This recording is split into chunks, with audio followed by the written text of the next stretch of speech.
Tantor Audio, a division of Recorded Books, presents A Wolf Burned, a Rejected Mate's Shifter Romance by Tyler Spratt. Narrated by Meghan Kelly. Chapter 1. Amira. Darkness. I almost thought I'd gone blind because all I could see was infinite darkness. Amira, what's happening? Cyrus asked as the warmth of his hands trailed over my forearm. Cyrus's earthy scent flooded my nose as he clung to my left side. Like hell if I know! My voice shook like a leaf as fear hooked deep into my chest. Calum didn't say a word, but I could hear the sound of his heavy breathing from my right. Calum then gripped my right arm so tight it nearly cut off circulation. It was meant to be a protective gesture so that he didn't lose me in the dark, but sadly, it would take more than his steely alpha grip to fix all that had gone wrong. Guys, where are you? Miles called out, and a thudding sound rang out from a few feet in front of me. Poor Miles seemed to have toppled over on the grass, disoriented by the sudden darkness. We're over here, Cyrus called out, and moments later, Miles came in and gripped my knee. Who went and turned off the moon? Miles laughed as if it were a joke, but if there was one thing this wasn't, it was a fucking joke. Why was it that every time things started going just a little bit right, all hell had to break loose 3 seconds later? I steadied myself, focusing inward as Calum, Miles, and Cyrus spoke to one another, trying to make sense of the situation. Okay, Amira, think. What did you do to cause darkness to reign over the land? Calum, Cyrus, Miles, and I were in the middle of a glorious animalistic foursome, the likes of which would bring the gods to jealousy.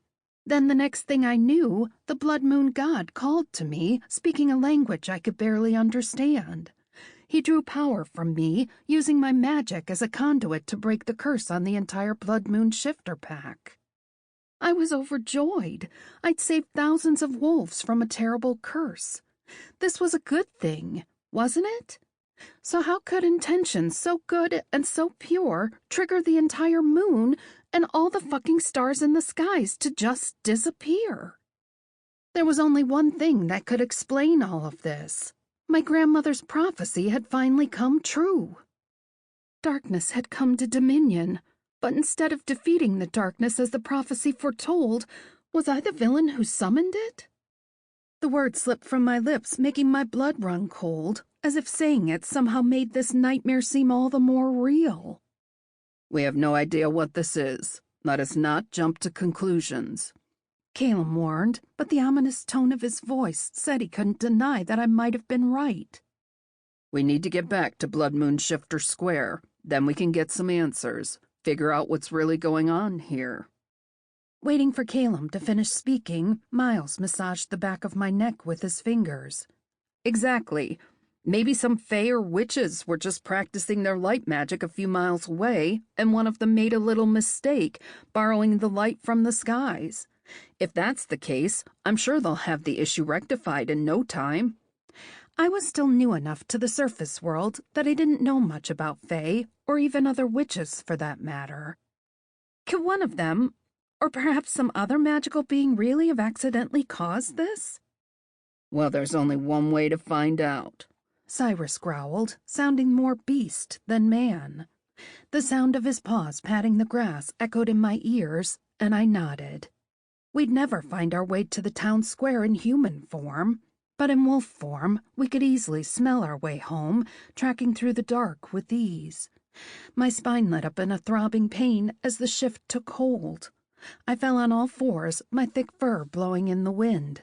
I sucked in the cool night air, picking up the sweet scent of cherry-flavored beer and pastries wafting on the wind. Miles and Calum shifted next, and I could feel their minds connect with my own as the telekinetic channel burst open between us, flooding my brain with their thoughts and emotions. Fear and apprehension seeped into the channel from the guys, but I didn't dare call them on it. If they did truly fear I was to blame, I should count myself lucky they'd chosen not to point fingers at me. At least not yet. Let's run, Calum commanded, leading the charge through the night. I followed close behind him, picking up dirt and grass as I went. Cyrus and Miles fell into sync to either side of me, boxing me in so we wouldn't get separated. We sprinted around the pungent trees and wild ferns as we charged through the forest, the smell of pine and wood acting as a radar that kept us from slamming headfirst into the trees. The scent of delicious foods intensified as we climbed up a hill nearing the outskirts of town. A spark of fear set my soul alight, one that I knew did not suit my new station as Beta Wolf of the Blood Moon Shifters. But could you really blame me? For all I knew, I was about to come face to face with the cold hard reality I'd suspected from the start. My first day as Beta had barely ended, and I'd already destroyed the damn world. We came to a screeching halt in the town square. Our wolves were attracted by the roar of fast-paced music blasting in the background. Streetlights illuminated the cramped square, shedding light on more than 300 pack members who had all gathered there. Okay, so coming from the hole, I'd never been to a decent party. Low-ranking wolves like myself simply weren't invited to them. But right now, the cheer and merriment that unfolded in the square would have put even the grandest parties the hole had to shame. The square was packed tight, mostly with teenage he-wolves and she-wolves dancing to the beat of the music. They swirled and twirled about on a dance floor, never stopping, as if they'd die if their feet stayed on the ground. Older he-wolves sipped rum and brandy from tall glasses overflowing as they patted each other on the backs and laughed their happy heads off. No one glanced our way when Caleb and Cyrus began growling at the pack, visibly annoyed. The alphas didn't seem pleased by the pack's nonchalant approach to the darkened sky. "Woohoo!" A group of 4 wolves around my age yelled out as they barged into the party, taking center stage. They shifted and ran around the dancers at full speed just to see how fast they could go. The partygoers all applauded them. A couple of dancers shifted also and joined them for their joyous run. There was no howling, no cries of pain or red eyes anywhere to be seen. Just as I'd hoped, the curse had fully been broken, and now the entire pack could reap the benefits. "Will you jokers turn off that music?" Caleb barked. I turned my head to see that he'd shifted back to human form. He now glared at the unruly merrymakers with such a look of white-hot fury, his cheeks glowed red. "Can't you see danger building above your own heads?" The music cut, only to be replaced by high-pitched feedback coming from the speakers. A confused silence descended, and all eyes shot to Caleb, none of whom looked pleased to see their fuming alpha. Cyrus shifted next, taking stock of the scene. The sound of rumbles and murmurs reverberated from the pack as everyone scanned the skies, searching for some hint as to the danger Caleb was talking about. "Now, everyone, no need to be alarmed."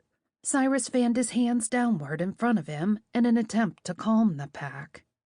"We are all happy that the curse is lifted, and for that we've got none other than our new beta Amira to thank." Cyrus leaned over and rubbed his hand atop my head. I shifted to human form, covering my chest and crotch. Unlike Caleb and Cyrus, I wasn't too keen on just letting it all hang loose in public. "I knew it was her who'd done it." An excited voice piped up from deep within the crowd, and a roaring applause followed, one strong enough to saturate the air with joy. I couldn't fight the smile that formed on my face as they cheered my name for the second time today. In the last 24 hours, I'd become more popular than I had been for the last 22 years of my life. It was nothing, all in a day's work. I gave a gracious curtsy, and the applause raged louder. "Here you go, Beta Amira." A teenage she-wolf with freckles and long red hair approached me on my left and handed me a white bathrobe. "Thank you."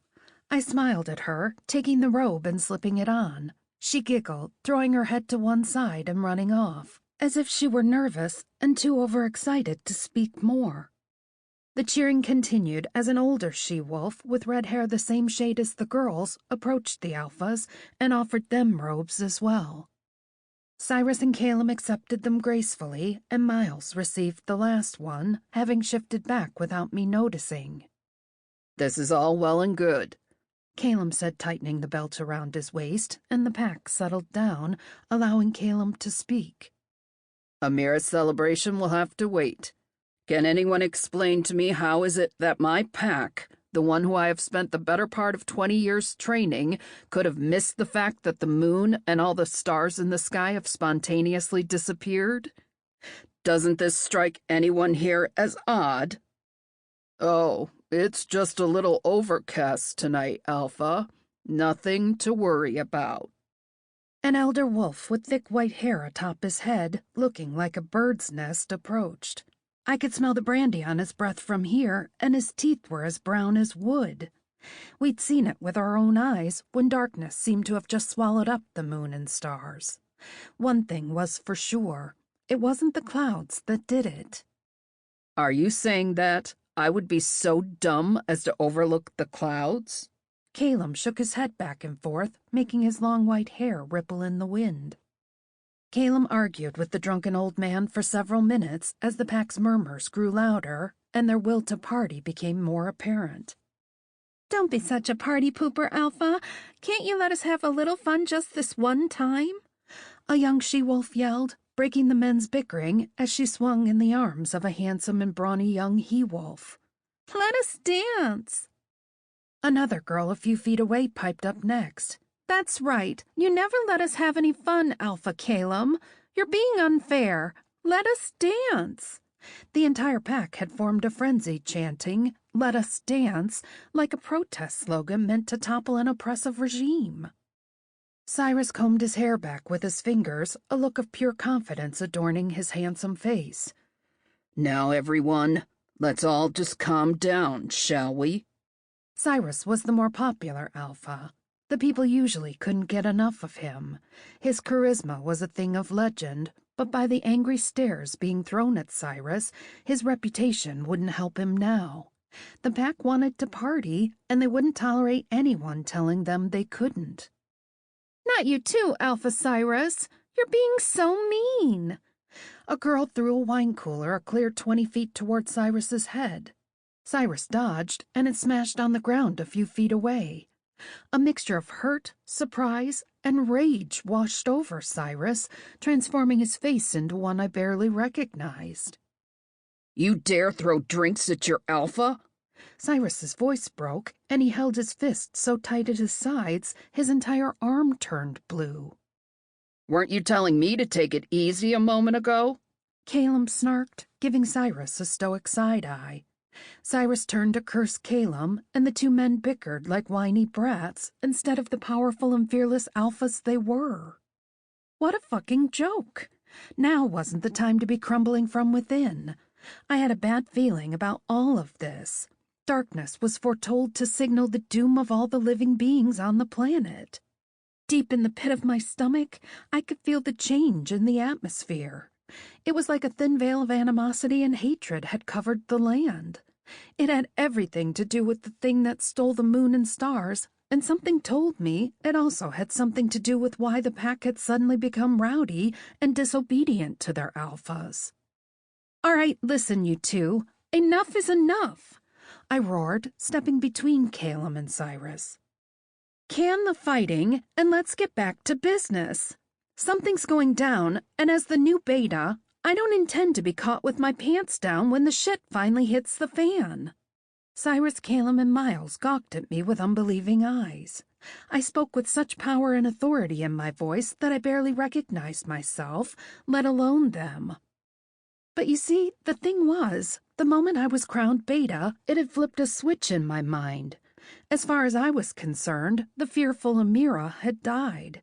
The new Amira was a total badass. She wasn't afraid of anything that went bump in the night. No man was my superior as far as I was concerned, not even the alphas. "Yes, well." Cyrus pressed his thumb and index finger to his neck and cleared his throat. "If there truly is any danger, rest assured that I would be the first to uncover it." A rustling sound escaped from the adjoining forest, and Cyrus's shoulders jumped. All pack members set their eyes in the direction of a small opening between two tall oak trees. My blood ran cold, and fine bumps raised on the back of my neck. Was this what we had been waiting for? Had this mysterious bringer of darkness finally decided to show himself? And if the prophecy were true, who would he try to kill first? A few seconds passed, and the rustling sound intensified as something made its way through the trees. A fearful gasp pierced my ear coming from the direction of the pack. A drunken he-wolf stumbled over his own feet, falling to the ground. Murmurs and speculation abounded as everyone in attendance waited with bated breath to see what would happen next. My eyes whipped back over to the clearing just in time to see a dark figure roll in from between the trees. Wait, did I say roll? I meant hop. An adorable little white fluffy jackrabbit emerged from the forest and started munching on some sage that grew at the roots of an oak tree. I took my first breath in 5 minutes, and Cyrus wiped the sweat from his forehead. Well, that was a whole bunch of nothing. A middle-aged he-wolf, holding himself up by wedging his elbow against the bar table, complained. His speech was so slurred you could barely make sense of his words. I thought you said we were in danger. I ain't scared no rabbit. The complaints grew, and pack members became emboldened by what seemed to be an obvious mistake. And the calls to resume the party only grew louder. But I knew what I was feeling wasn't my imagination. As a half-witch, I had power that I hadn't begun to fully understand yet, and that included a magic instinct to know when something was wrong. And right now, I felt so icky inside, it was like someone had replaced my blood with black, thick tar. The drinking continued, and the music resumed at its previous fast-paced beat. Ignoring the warnings of Miles, Calum, and Cyrus, the pack danced like there was no tomorrow. Only this time, their dancing took on a rather chaotic edge to it. They knocked over tables and chairs with careless hip-shaking and random leg movements. Tables, coolers, and glasses got smashed, bashed, and toppled over, not sparing a second thought on the property they were destroying. This wasn't the Blood Moon Pack I'd come to know. Ignoring their alphas and carrying on without listening to reason? This was not them. They were pawns to whatever malevolent force had stolen the light. They just hadn't realized it yet. Cyrus and Calum scratched their heads, watching their partying pack members with confusion in their eyes. They both glanced over at Miles, who merely gave them a shrug. He didn't know why they were acting so out of character either. "Turn down the music and listen to me." I pulled a chair from under a table and stood on it. But their dancing only grew more chaotic, the pace increasing to dangerous levels. "You're all being manipulated by a malevolent force. Can't you see?" A loud crashing noise, sounding like a mountain boulder hitting a car, broke the sound barrier, and just like that, the music stopped playing. The shattered remains of the speaker box laid bare on the ground by the bar. Electric sparks ran along the broken speaker like snakes made out of pure lightning. Miles, Cyrus, and Calum's eyes darted over to me, their eyes questioning. "Did you do that, Amira?" Miles asked. "Me? Last time I checked, I didn't have electrical magic," I blurted. Ahem. It was I who did it. A deep yet weaselly-sounding voice seeped into the square from the forest. In came a team of 10 soldiers wearing clunky metal armor, making them appear like they had just stepped out of the Middle Ages. They flooded in through the trees. Their long, straight white hair and the sharp fangs sticking out from between their blood-red lips were a dead giveaway. Fucking vampires had crashed the party. "How dare you trespass on Blood Moon territory?" Cyrus bit out, grinding his teeth together. He, Calum, and Miles swung to the balls of their feet and readied for a fight. "You vampire scum get lost before we make you," Calum and Cyrus said in unison. "All land and dominion is legal property of King Alexandros and Queen Jessica." The vampire leading the charge curled up his lip, shooting Calum a scornful look. That's how all vampires behaved. They thought that just because they could trace at incredible speeds and hypnotize people, that meant they were superior to everyone else. We were sent here by the royal family directly, and we will not leave until we have retrieved who we came for. The lead vampire turned his cheek from the now irate Calum and honed his scrutinizing gaze my way. Eyeing me up and down, he produced a scroll from his pocket, held it up to his face, and read it aloud. Amira Bennett, under order of Queen Jessica, you are under arrest for the practice of dark magics, which have so recklessly cast dark shadows upon her kingdom and disrupted the magical balance.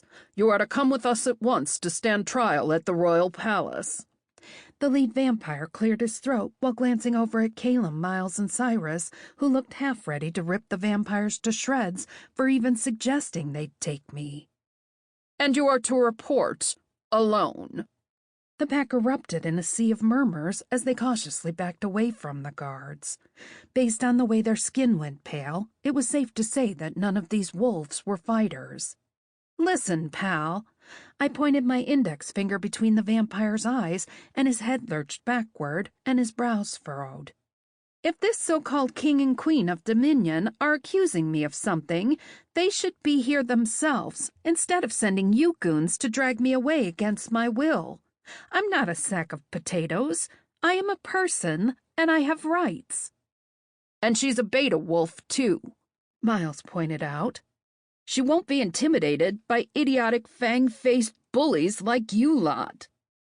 You go, Miles, I thought, but didn't say.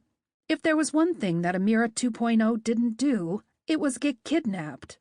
I'd been stolen away against my will more times than I could count, but those days were over.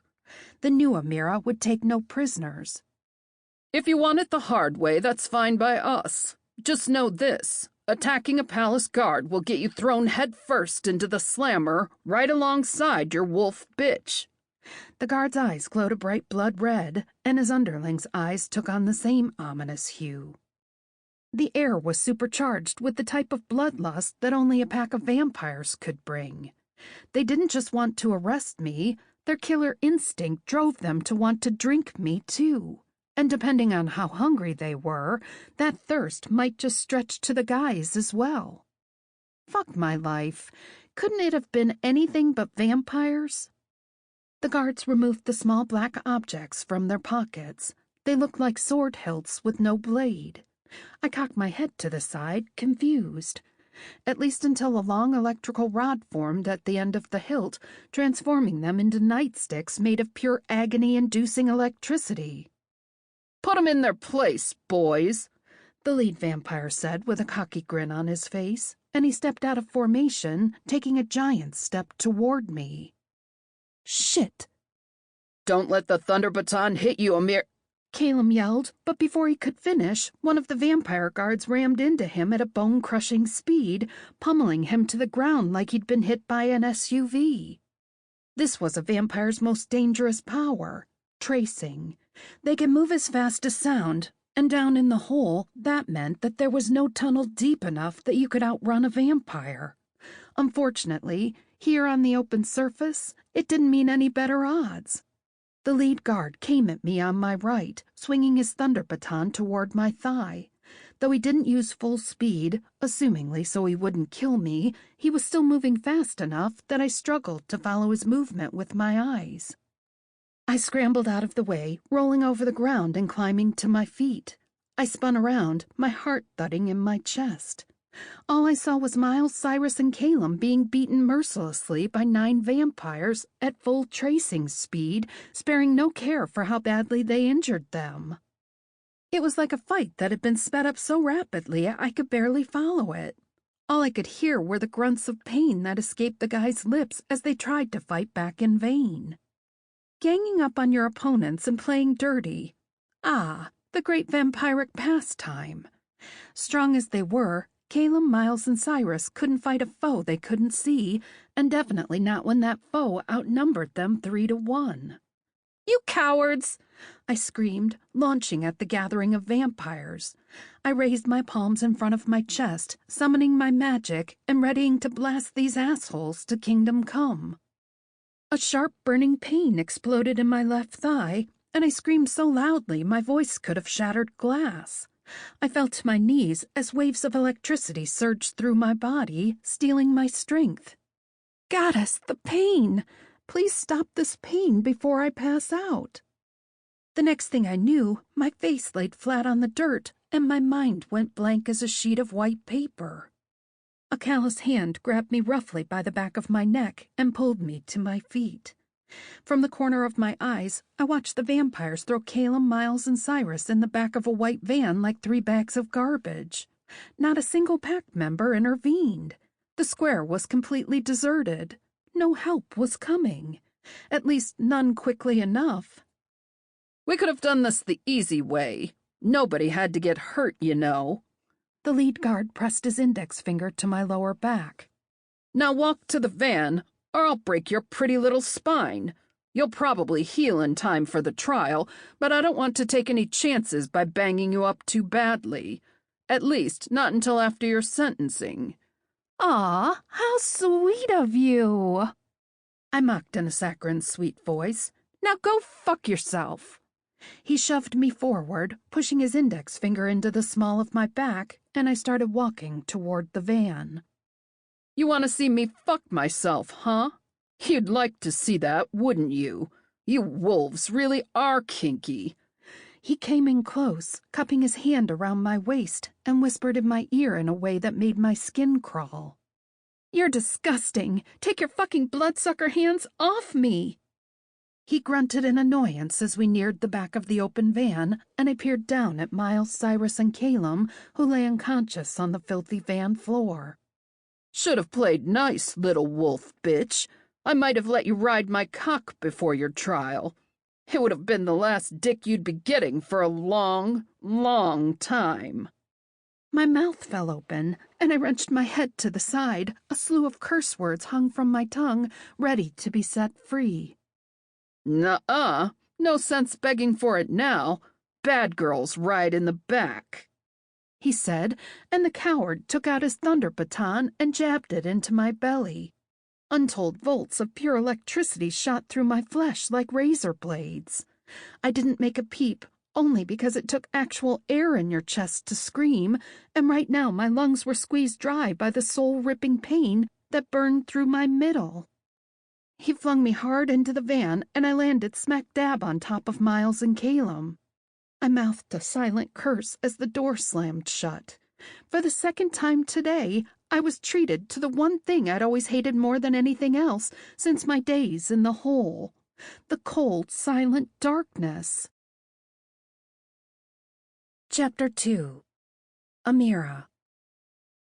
Just how do I get myself into these jams? I mean, really, universe, was this your idea of a joke? I bent my hands at my sides, scanning my gray, somber surroundings. The only saving grace was the guards had given us some decent clothes to wear once we entered our cell. Cyrus, Miles, Caleb, and I have been locked away in this dingy jail cell for the last 3 hours. On some level, I was expecting the cold stone walls and rust-reddened bars that kept us locked in here to morph into the living room at the Alpha's cabin. Then I could laugh and say my troubles were over, and then I wouldn't have shit to worry about except for deciding which adventures I wanted to go on with Mandy and Calicia. Amira, are you all right? Miles sat on the ground with his back leaned up against the lone bed in the room. He casually bounced a dusty little red ball at the wall and caught it when it rebounded. He found it here when we arrived and had decided to use it to make himself at home. God, I envy your ability to relax regardless of just how bad things have gotten. You do realize I'm about to stand trial, right? Don't you, Miles? My voice grew louder, and I moaned miserably. I'm not worried, because I know that no matter what happens, everything is going to be all right. I know you didn't cause the skies to go dark. Only dark magic would do something that bad, and you're just not that type of half-witch. Miles jumped to his feet, holding the ball behind him. He drew closer to me and rubbed the soft pad of his palm over my cheek, warming me to my core. As far as I'm concerned, this trial will only serve to uncover your innocence for all the world to see. They'll see what I've known all along, and so will you. Miles's voice. Sample complete. Ready to continue?